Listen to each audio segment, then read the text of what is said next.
Hey Clashers, the May 2016 Clash of Clans update just dropped today. Drop it like it's hot. Drop it like it's hot. Drop it like it's hot. I really shouldn't sing. Anyway, it is massive. We got new troops, new spells, troop upgrades, balancing. I can't wait to take a look at all this stuff. It's crazy. Just move. One of the fun new features that Supercell added in this update are friendly challenges. So this is where you can challenge anyone in your clan to try and take on your base. Now they can use everything they have at their disposal, but they don't lose them. So they don't lose troops or spells, anything like that. And you don't lose any resources when they get you. It's just for fun to see how well they will do and practice and brag and, you know, make fun of each other depending on how you do. So some of the cool features they added in this update are for balancing in the game. So in Town Hall 11, they allow you to upgrade your cannons to level 14 now to hold off those vicious ground attacks. But then I guess people weren't really using air attacks anymore, which is a shame because there are some really fun, cool looking air attacks with a lot of crazy combinations between balloons, lava hounds, minions, etc.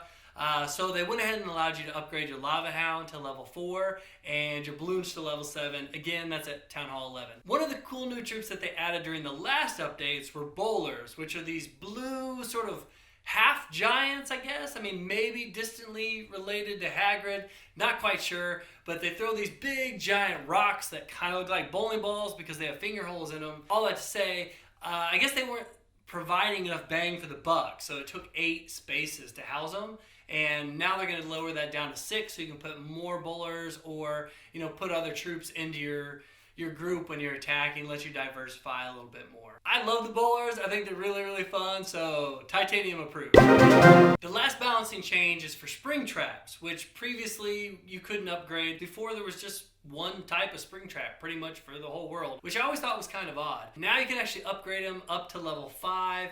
Each time it increases the capacity. I guess you call it the tossing capacity, not 100% sure, but you know, each time it's a little bit more up to the point where I guess you can toss a few Valkyries, so they claim. But that all starts at Town Hall 7.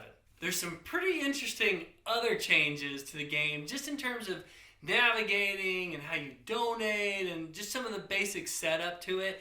They put some good thought into it. I really approve. One of which is how you edit your base. There's a lot of new features that just make it easier, more fun, things I wish they would have had way back when I first started playing. But they're finally here, so that's great for the rest of y'all. They made some changes to the way you donate. Like, for instance, even if your army camps are full, you can donate something from your production queue, which is kind of cool. You can also drag troops and spells anywhere in your production queue and you maintain your progress, which I think is rad. That's really, really smart. And then you can also just gem troops to your clan mates and donate them that way. They put an easy button for that. Cha-ching, Supercell. They've also revamped the chat window. So instead of the most recent chats being at the top, they're now at the bottom, but I really keep on getting confused. But there's a couple shortcut buttons they put right there too. And you can click on the chat button and get a full typing window. So that actually is a whole lot easier. Okay, so another part of the upgrade is that you can tap on the info button for your builders and you'll get suggestions on what they say to upgrade next. Doesn't seem to work on mine. I don't know if that's because I'm like Town Hall 10 and they figure, yeah, you got the game figured out by now. But I guess that could be helpful, but you're probably better off just watching my videos. Just saying. So one feature is that you can see how many spectators are watching you play, which is kind of creepy, but I guess kind of cool too, depending, you know, what you're into. But anyway, there's a live spectator count. It tells you exactly how many people are watching you. Again, kind of creepy. But I guess if people are watching you, it's better if you know they're watching you than not know they're whatever. And the last of these little features that Supercell added is that other clans can view your war log. It's public knowledge unless you choose to go into the menu and shut that off. I think it's just so people get a good idea of what level clan, how active you are, how well you've performed in wars, you know, in case they want to join you. It's good to know. I like that. I'm all for transparency, okay? A really rad part about this update are there are 2 new spells. Alright, first one is available at Town Hall 9, and that's the Skeleton spell. The Skeleton spell is a Dark Elixir spell. It takes 110 Dark Elixir, and I think just 5 minutes like every other Dark Elixir spell now, which is so awesome. Thank you, thank you, thank you. I would be so much farther in this game if we had these short creation times way back when I started playing, but it's really fun now, and you can definitely advance way, way, way faster. Okay, I got on the sidebar. back to the spells. So you can drop this anywhere in the map, including right down in the middle of their base, and it spawns skeletons. So at the first level, it's like 6, and then it goes up from there as you upgrade it.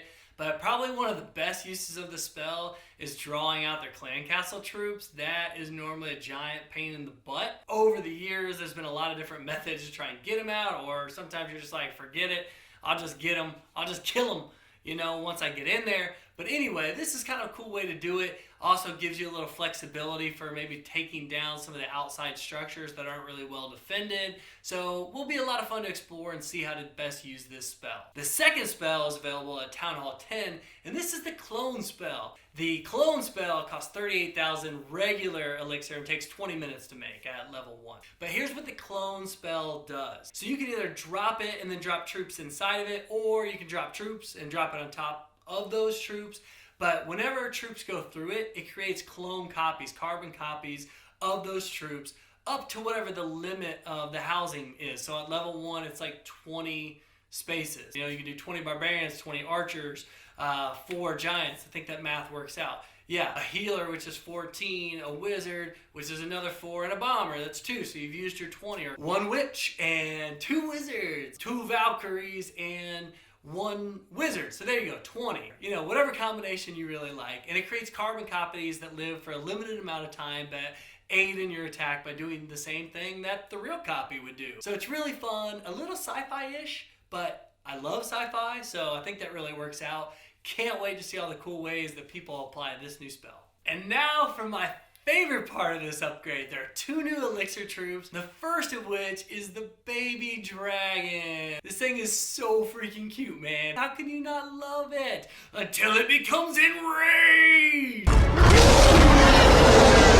It's pretty much exactly like it sounds. It's a miniature dragon, okay? It causes area splash damage. It attacks air and ground units. It's available at Town Hall 9. It only takes up half the space of a dragon, which is 10 housing spaces. It has like 1,200 hit points, causes 75 damage per second. They take 10 minutes to make, and they cost 15,000 elixir. This is all like level 1 stats, of course. But the thing that makes it unique is this. So if little baby dragons are not around any other type of air units, they become enraged.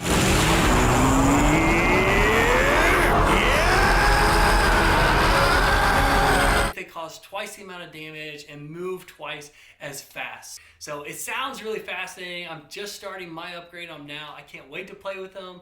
I can't wait to see how other people play with them. If you have any videos or any examples of you using these baby dragons, please, send a link below. Let me know. And the final piece of the May 2016 upgrade is a new elixir troop called Miners. Yeah, Miners, like pickaxe, like pow, pow. Artisans? No, artisans dig wells. Miners, man, like little lights on their hats, all that kind of stuff. Anyway, what makes them really, really cool is that they dig underground in between attacks, and they can't be hit. They can even dig under walls. So they are ground troops. They only attack ground targets, single targets, not splash damage. But they really are able to avoid those attacks and go right through the walls, which makes them wicked cool. Here's some of the basic stats on these guys. 80 damage per second, 500 hit points, and they cost 4,200 elixir to make. They also take 5 minutes to create, and they take 5 spaces for your troops. So that's all about the new Miners. They look wicked cool and so much fun. They also create a lot of crazy diversity. You do have to launch them outside of the base, but after that, these guys just tunnel around to the closest target and just wreak havoc. I'm gonna have a ton of fun playing with these guys. I hope you guys do too. Let me know how it goes. Send me some videos about Miners as well. Maybe a Miners baby dragon combo. Woo woo! That wraps it up for the May 2016 Clash of Clans update. Remember to like and subscribe below, and always remember to clash on. Just move.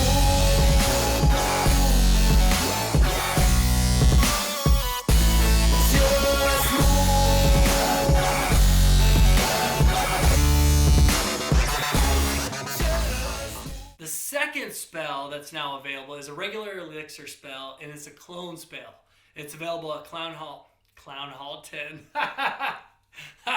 It's available at Clown Hall 10. It reminded me of Pixar, which is the highest compliment I can give, or like old school Disney. Every character just had so much personality. Giants, wizards, dragons. I knew these guys were speaking my language to begin with. Then I saw that it was free. So I said, you know, what the heck? I'll check it out. I'll see what it's about. And it's a decision I've never regretted. Although I will say that my wife probably has rued that day.